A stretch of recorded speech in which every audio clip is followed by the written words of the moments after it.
जब इलेक्शन डुंगडुंग हम उसको इसलिए फिर से हम जवाब उनको नहीं दे रहे क्योंकि अभी उनसे अच्छा, लड़ने उनको जवाब मत दीजिए, हाँ, ठीक है, उनसे लड़ने उनको का- उनसे मत लड़िए, मत जवाब दीजिए। लेकिन आप ही के समाज के कुछ साथी धर्मांतरण का विरोध कर रहे हैं, डिलिस्टिंग की भी मांग कर रहे हैं, तो सरना धर्म कोड के लिए डिलिस्टिंग भी जरूरी है क्या? अभी हम लोग यहाँ बैठे थे, सरना धर्म कोड का निशा भगत का लेके आए हैं। एक बात जान लीजिए कि जब सबका मांग एक ही है, लेकिन रास्ता भले ही अलग अलग हो, इसीलिए मांग एक है तो एक जगह पे आके मांगे ना। अब मतलब तो एक इसके लिए कोई बातचीत हो रही है, चर्चा हो रही है आपस में कुछ? बिल्कुल बात हुई थी तो लोग कहाँ आए। निशा भगत और ज्योत्सना क्रिकेटर जैसे आदिवासी बेटी भी जाएंगे? अगर उनकी उनकी इच्छा नहीं। नहीं, यहाँ पे स्वेच्छा है। हम अपने मन से जा रहे हैं, हमको कोई लेके नहीं जा रहा है, पता है उस दिन जाना। 17 अक्टूबर की बात किए, प्रभात तारा में वहाँ पर निशा भगत ज्योत्सना क्रिकेटर को मंच से उतारा गया था, अपमानित भी महसूस हुई थी, ऐसा होगा वहाँ जंतर मंतर में? पूरे देश में सरना धर्म कोड कब लागू होगा, ये बड़ा सवाल है। और इसको लेकर झारखंड के आदिवासी समुदाय बहुत गंभीर है और रांची में आज बड़ी बैठक हुई है। इस बैठक में बड़ा फैसला भी लिया गया है। वो बड़ा फैसला क्या है और क्या कुछ होगा, किस तरह का महासंग्राम देखने को मिलेगा, सब कुछ जानेंगे। मेरे साथ संगीता कच्छप जी हैं। संगीता जी, सबसे पहले आपका लोकल खबर में स्वागत है, बहुत बहुत जोहार रहेगा। जी, जोहार रहेगा मेरा भी। आज की बैठक बहुत महत्वपूर्ण थी आदिवासी समुदाय के लिए, सिर्फ झारखंड के लिए नहीं बल्कि पूरे देश के लिए। सरना धर्म कोड कितना जरूरी है? जितना इंसान को आज धर्मनिरपेक्ष देश में जितना हर एक लोगों को अपना अपना धर्म का एक आस्था, एक विश्वास, एक रक्षा कवच की तरह उनको देखा जाता है, उतना ही हमें भी जरूरत है। हम इस देश के मूल मालिक है, मूल बीज कहते हैं। सुप्रीम कोर्ट ने भी ये चीज को माना है और कहा भी है, उनका जजमेंट है। उसके बाद भी आज हमारा मतलब एक धर्म का जो रक्षा कवच जो होना चाहिए, जो हमको आज जितना भी सरकार का योजनाएं आती है, जितना उनका सेंसस रिपोर्ट के हिसाब से, उनको जनगणना के हिसाब से उनको बेनिफिट मिलता है, आज हमको वो चीज नहीं मिल रहा, हमें वो चाहिए। और धर्म कोड इसलिए चाहिए क्योंकि आज बीते जब हुई थी ये जैन लोगों को, जैन धर्म वालों को 40 लाख में उन लोगों को मिला, जबकि 2011 में मेरा 50 लाख जनगणना में रिपोर्ट आया, उनका आंकड़ा है, लेकिन आज हमें नहीं मिल रहा है धर्म कोड। तो हम चाहते हैं कि इस बार का जो दिल्ली का जो धरना प्रदर्शन हो 17 फरवरी 2026, उस दिन हमारे वीर बुद्धू भगत, शहीद वीर बुद्धू भगत जी का जयंती है। उस दिन हम लोगों ने वहाँ दिन ये किया है कि वहाँ पे जनगणना का जो भी मतलब होगा 2026 में, जून जुलाई में भी हो, लेकिन इससे पहले कि हमें एक मेरा जो रक्षा कवच जो मेरा यानी कि चाहते हैं कि जनगणना शुरू होने से पहले सरना धर्म कोड दिया जाए और उसके लिए आप लोग प्रोटेस्ट करेंगे, अपनी आवाज उठाएंगे दिल्ली के जंतर मंतर में, वो भी 17 फरवरी के दिन। और हम चाहते हैं इस आंदोलन, मतलब आदिवासी हमेशा सभ्य रहा है, वो लोकतांत्रिक रूप से ही हम लड़ेंगे। और लोकतंत्र में जो राजनेता जो राजनीति कर रहे हैं, उनको हम चेतावनी देना चाहते हैं कि आप आदिवासी का हितैषी बनते हैं, आदिवासी का हित का बात करते हैं, उनका अधिकार का बात करते हैं, तो मेरा अस्तित्व, अस्मिता, जो मेरा पहचान है, जो सरना कोड, हमको वो दीजिए, क्योंकि मुझे उसकी जरूरत है। आज हमें कई जगहों में तुच्छ की मतलब एक भावना, तुच्छ भावना से राजनीति की बात कर रहे हैं, किस तरह का पॉलिटिक्स हो रहा है, कौन कर रहा है ये पॉलिटिक्स? देखिए, कौन कर रहा है ये नाम चीन के या चुन के नहीं बता सकते हैं, क्योंकि इससे पहले कांग्रेस थी, उससे पहले बीजेपी, फिर कांग्रेस, फिर बीजेपी, हमें किसी ने नहीं छोड़ा, हमें सबने छला है। तो किसी एक को टारगेट नहीं कर सकते हैं। लेकिन झारखंड में अबुआ सरकार ने यहाँ के विधानसभा का विशेष सत्र बुलाकर ये सरना धर्म कोड का विधेयक तो पारित कर दिया है, केंद्र सरकार को फैसला लेना है। जी बिल्कुल, हम केंद्र सरकार का ही बात कर रहे हैं कि यहाँ झारखंड से तो पारित हो गए, लेकिन केंद्र सरकार से ही हम कहना चाह रहे हैं कि आप जो मतलब आपको जो मिला यहाँ से, जो डॉक्यूमेंट गया सरना धर्म कोड के लिए, तो आप वहां से पारित कीजिए। आपको जो भी रिपोर्ट चाहिए था, जो जनगणना चाहिए था, वो जनगणना में जो आदिवासियों का जनसंख्या चाहिए था, वो आपको मिलने के बावजूद भी आप चुप्पी साधे हुए हैं। कहीं आप ये तो नहीं चाहते हैं कि आदिवासियों को खत्म ही कर दिया जाए, क्योंकि आज जल जंगल जमीन में भी धड़ल्ले से खत्म हो रहा है, तो आदिवासी विस्थापन हो रहे हैं। तो कैसे होगा ये सरना धर्म कोड? कैसे केंद्र सरकार सुनेगी? आप लोग आदिवासी समुदाय के लोग तो आपस में बटे हुए एक दूसरे पर आरोप प्रत्यारोप लगा रहे हैं। आदिवासी जैसे कि उरांव लोगों को, आप ही के समुदाय के लोग, लेडसन डुंगडुंग जैसे लोग आप लोगों को बाहरी कह रहे हैं। आपस में टकराव की स्थिति बनी है, एकता नहीं दिखता है।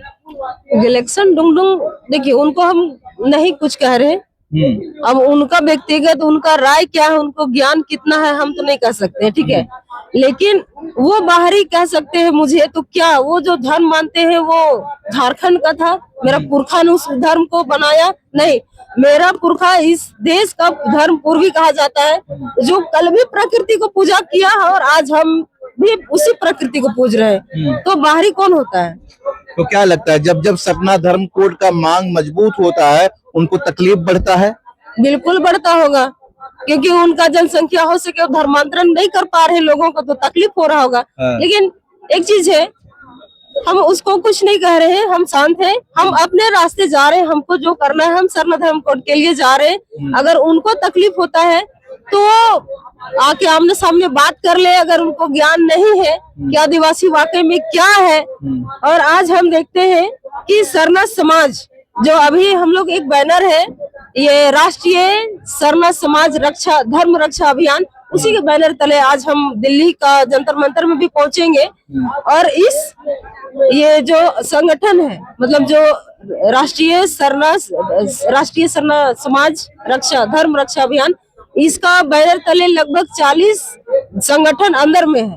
तो जब इलेक्शन डुंगडुंग, हम उसको इसलिए फिर से हम जवाब उनको नहीं दे रहे, क्योंकि अभी उनसे लड़ने, उनको जवाब मत दीजिए, ठीक है, उनसे मत लड़िए, मत जवाब दीजिए। लेकिन आप ही के समाज के कुछ साथी धर्मांतरण का विरोध कर रहे हैं, डिलिस्टिंग की भी मांग कर रहे हैं। तो सरना धर्म कोड के लिए डिलिस्टिंग भी जरूरी है क्या?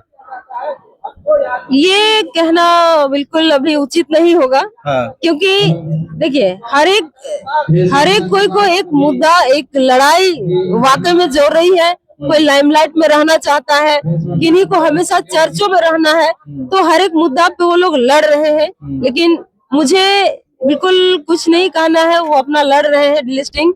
और डिलिस्टिंग चाहिए नहीं चाहिए वो तो अगर होगा तब देखा जाएगा। अगर सरकार को जरूरत लगती, वो करती तो हो ही जाती। इसी डिलिस्टिंग और सरना धर्म कोड के लिए निशा भगत जैसी आदिवासी बेटी अपना सर मुड़ा लेती है,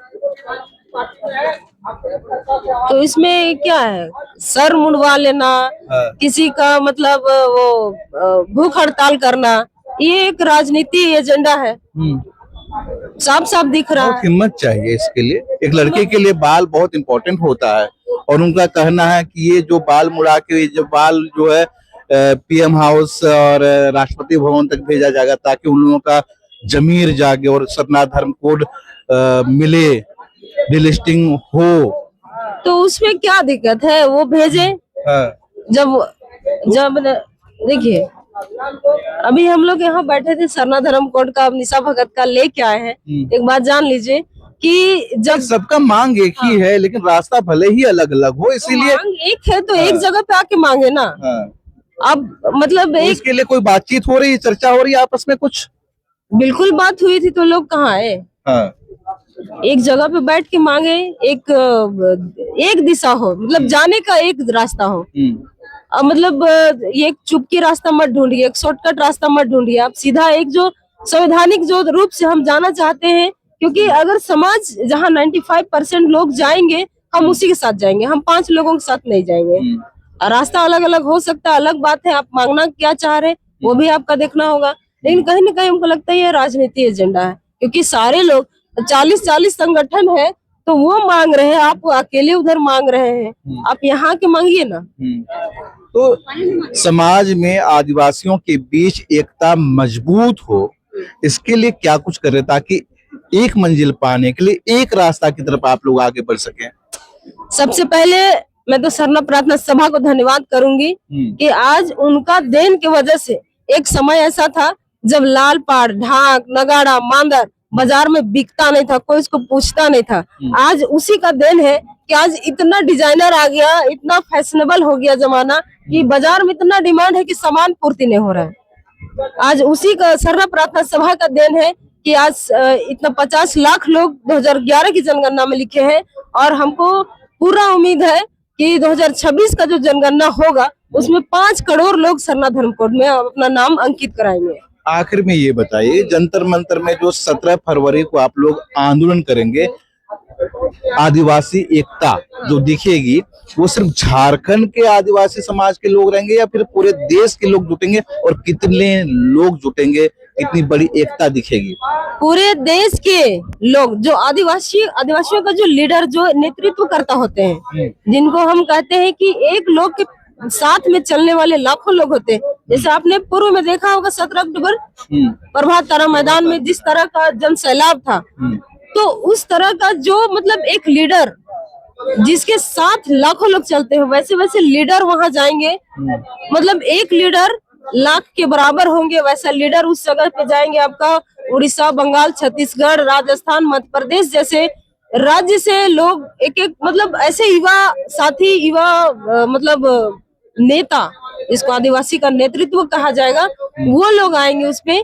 मतलब हर एक लोग जा रहे हैं ऐसा पॉसिबल नहीं है, इसलिए नेतृत्वकर्ता जो है, जिसके साथ में लाखों लोग की संख्या आती है, वो लोगों को उस पे बुलाया गया है। मतलब जाएंगे और जो इच्छुक व्यक्ति है वो भी जा सकते हैं, लेकिन एक बैठक, एक जो राजनीति, एक रणनीति होती है, वो उसके लिए मतलब एक नेतृत्व करता ही होंगे वहां पे। निशा भगत और ज्योत्सना क्रिकेटा जैसे आदिवासी बेटी भी जाएंगे, अगर उनकी इच्छा नहीं, यहाँ पे स्वेच्छा है। हाँ। हम अपने मन से जा रहे हैं, हमको कोई लेके नहीं जा रहा है। हाँ। हमको चाहिए सरना कोड, तो हमको किसी निमंत्रण या न्योता का जरूरत नहीं है। हम अपने मन से, अपना इच्छा से जाएंगे, क्योंकि हमको पता है उस दिन जाना। 17 अक्टूबर की बात किए प्रभात तारा में, वहाँ पर निशा भगत, ज्योत्सना क्रिकेटा को मंच से उतारा गया था, अपमानित भी महसूस हुई थी। ऐसा होगा वहाँ जंतर मंतर में?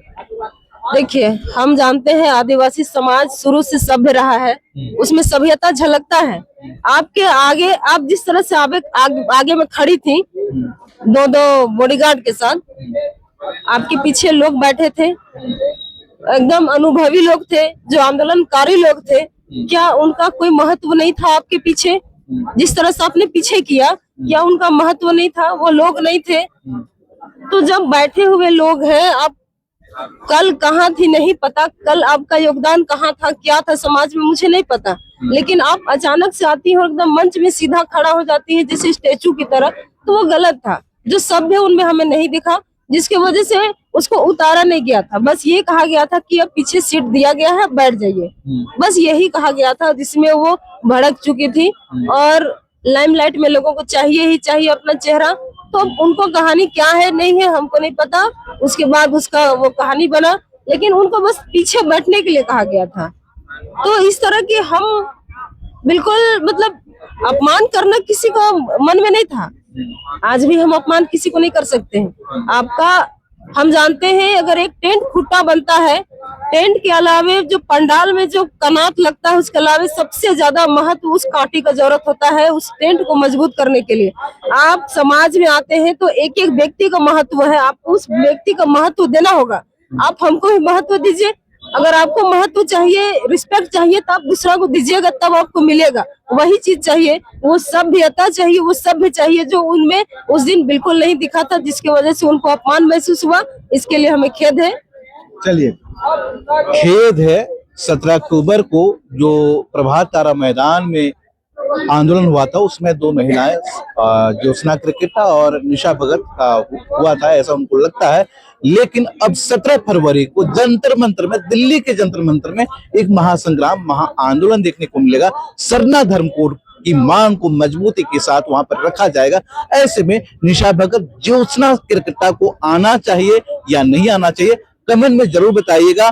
क्या ये आंदोलन सफल होगा? अगर सफल नहीं हो पाता है, सरना धर्म कोड जो जनगणना के पहले लागू नहीं होता है तो आदिवासी समुदाय को आगे क्या करना चाहिए, तमाम बातें कमेंट पे आप लिख सकते हैं। जोहार रहेगा, हर अपडेट आप तक पहुंचाएंगे। जोहार।